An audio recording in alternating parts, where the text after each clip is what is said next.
माननीय देश को आजाद कराने से लेकर आज की राजनीति की दिशा और दशा तय करने का कोई काम करता है तो माननीय अधिवक्ता समाज तय करता है। हमारे राष्ट्रपिता महात्मा गांधी, डॉक्टर राजेंद्र प्रसाद, बाबा साहब भीमराव अंबेडकर, सरदार वल्लभ भाई पटेल जैसे बहुत से ऐसे नाम हैं जिन्होंने भारत की राजनीति की दिशा और दशा को बदलने का काम किया है।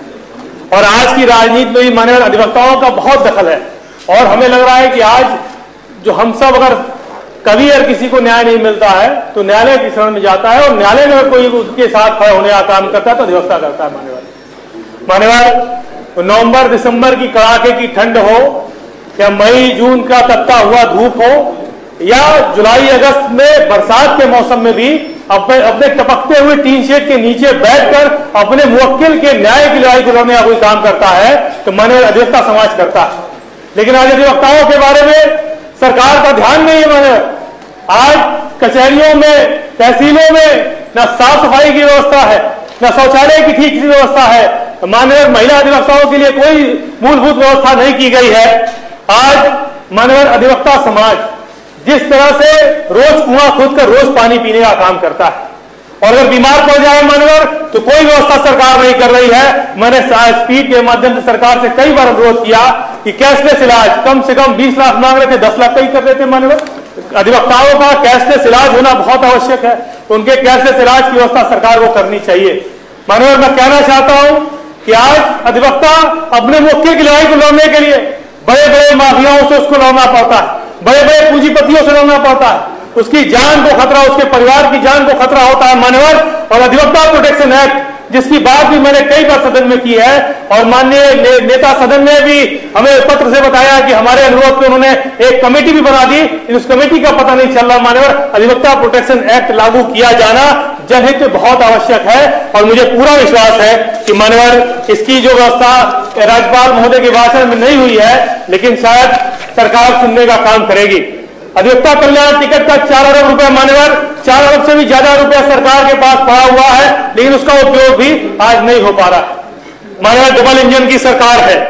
अधिवक्ता जो एडवोकेट एक्ट 1961 है उसको संशोधन करने के बाद उसके लिए नई तैयारी, नई कानून की तैयारी हो रही है। मान्यवर एडवोकेट अमेंडमेंट बिल 2025 ड्राफ्ट होने लगा है मान्यवर और उस बिल में इतनी समस्या है, इतनी समस्या मान्यवर जो अधिवक्ता आज हमें और आपको न्याय दिलाने का काम कर रहा है। अधिवक्ता संशोधन विधेयक 2025 में जहां मान्यवर हमें और आपको हमारे संविधान में के अनुच्छेद 19 ने अभिव्यक्ति की स्वतंत्रता का अधिकार दिया, मान्यवर हमारे संविधान के अनुच्छेद 21 ने हमें जीवन और व्यक्तिगत स्वतंत्रता का अधिकार दिया है जो इस पूरे देश के हर नागरिक पर लागू होता है। लेकिन जिस दिन मान्यवर अधिवक्ता संशोधन विधेयक 2025 जिस दिन लागू हो जाएगा, जिस दिन एक्ट बन जाएगा उस दिन ये अधिवक्ताओं पे लागू नहीं होगा क्योंकि इसी विधेयक की धारा 35 ये कहती है कि अधिवक्ताओं को हड़ताल और बहिष्कार का प्रतिबंध लग जाएगा।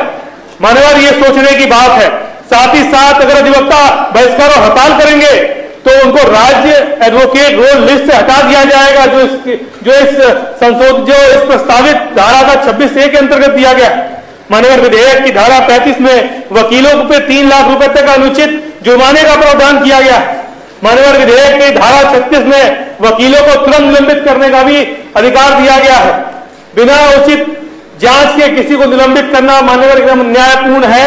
इसलिए मैं आपसे कहना चाहता हूं धारा 45B में वकीलों की कार्रवाई के कारण अगर मुवक्किल को कोई अगर वित्तीय नुकसान होता है तो उसकी रिकवरी अधिवक्ताओं से कराने के लिए इसमें भी शामिल किया गया है। मान्यवर इससे अधिवक्ताओं में जो निडरता है, जो जोश के साथ मुकदमा लड़ने की प्रवृत्ति है वो धीरे धीरे कम होने का काम होगी और लगातार जो शक्तिशाली संस्थाएं हैं, जो सरकार है, जो पैसे पूंजीपति है उनके खिलाफ अधिवक्ता मुकदमा लेने में डरने का काम करेगा। मान्यवर यदि बार काउंसिल ऑफ इंडिया के नियम केंद्र सरकार की नीतियों के अनुरूप नहीं होंगे तो उसको सरकार निरस्त कर देगी। मान्यवर इसमें इसका भी प्रावधान किया गया है।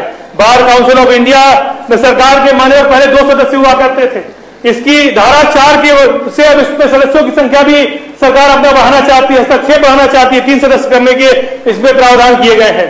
मान्यवर हम हिंदुस्तान के रहने वाले लोग हैं और सबके लिए यूनिफॉर्म होना चाहिए एक व्यवस्था, लेकिन विदेशी फर्मों को भी भारत में काम करने की अनुमति इसमें दी जा रही है।